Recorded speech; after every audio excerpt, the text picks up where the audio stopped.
মাত্র ২০ মিনিট সময় নিয়ে হাতে বানিয়ে নিয়েছিলাম বাড়িতেই চিকেন কাটলেট।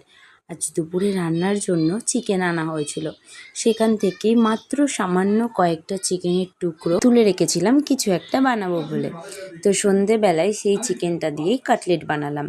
চিকেনটাকে একটা মিক্সিং জারে নিয়ে একটা পেস্ট বানিয়ে নিচ্ছি।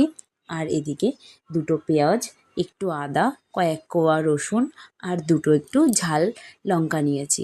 নিয়ে একটা চপারে ভালো করে চপ করে নিচ্ছি। এখানে আপনারা চাইলে চিকেনের সাথে আদা রসুনটা পেস্টও করে নিতে পারেন, বাট আমি সেটা করিনি। আমি এটা চপ করে দিয়েছি যাতে যখন কাটলেটটা আমরা খাবো সেই সময় এই জিনিসগুলো মুখে পড়বে।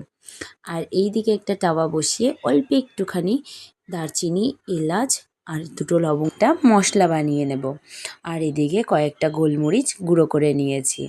সব কিছু রেডি হয়ে গেলে একটা প্লেটের মধ্যে চিকেনটাকে নিয়ে নিচ্ছি আর চপ করে রাখা সবজিগুলো নিচ্ছি। তারপর উপর থেকে অর্ধেক মতো পাতিলেবুর রস দিয়েছি।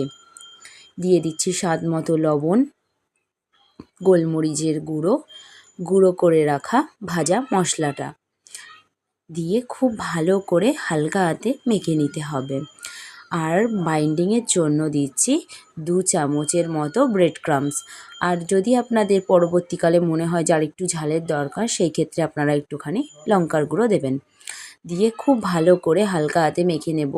হাতে একটু তেল মাখিয়ে নেবেন, তাতে এটা করে এটা হাতে লাগবে না। তারপর রেস্টে রেখে দেব 20 মিনিট মতো। এটা আপনারা চাইলে সঙ্গে সঙ্গেও করতে পারেন, আর যদি হাতে সময় থাকে তাহলে এটা ফ্রিজ করে দেবেন 20 মিনিটের জন্য। আর এদিকে একটা ডিম নিয়েছি, নিয়ে সেটার মধ্যে লঙ্কার গুঁড়ো, লবণ আর গোলমরিচের গুঁড়ো দিয়ে ফাটিয়ে নিলাম। এবার আমরা কিছুটা করে চিকেন নিয়ে সুন্দর যে যেরকম পারবেন শেপ দেবেন। আমি এখানে ডায়মন্ড শেপটা দিয়েছি। এখানে চাইলে আপনারা চৌকো বা পকোড়ার মতো করে যে কোনোভাবে ভাজতে পারেন। শেপ দেওয়া হয়ে গেলে ফার্স্ট কোটিং আমরা ডিমের দিচ্ছি। ডিমে একবার ভালো করে কোট করে নিয়ে ব্রেড ক্রাম্বসে দিয়ে একটা কোট করে নেব। সেকেন্ড আমরা আবার এটা কোট করব। ফার্স্টে আবার ডিম, তারপর আবার ব্রেড ক্রাম্ব দিয়ে ভালোভাবে কোট করে নেব। আর মনে রাখবেন প্রত্যেকবার কোট করার পরে এটাকে ভালো করে শেপটা আবার দিতে হবে, তাতে করে ব্রেড ক্রাম্বসগুলো এই মাংসটা খুব ভালো করে শক্ত বাইন্ডিংটা ধরতে পারবে। এরকমভাবে আমি একে একে সমস্ত কাটলেটগুলো রেডি করে নিয়েছি। এদিকে একটা কড়াইয়ে সাদা তেল খুব ভালো করে গরম করে গ্যাসটা কমিয়ে দিয়েছি। আমাদের চিকেনটা যেহেতু এখানে চিকেন, তাই এটাকে আমরা একদম লো মিডিয়াম ফ্লেমে মিনিট 5 মতো করে ভাজবো।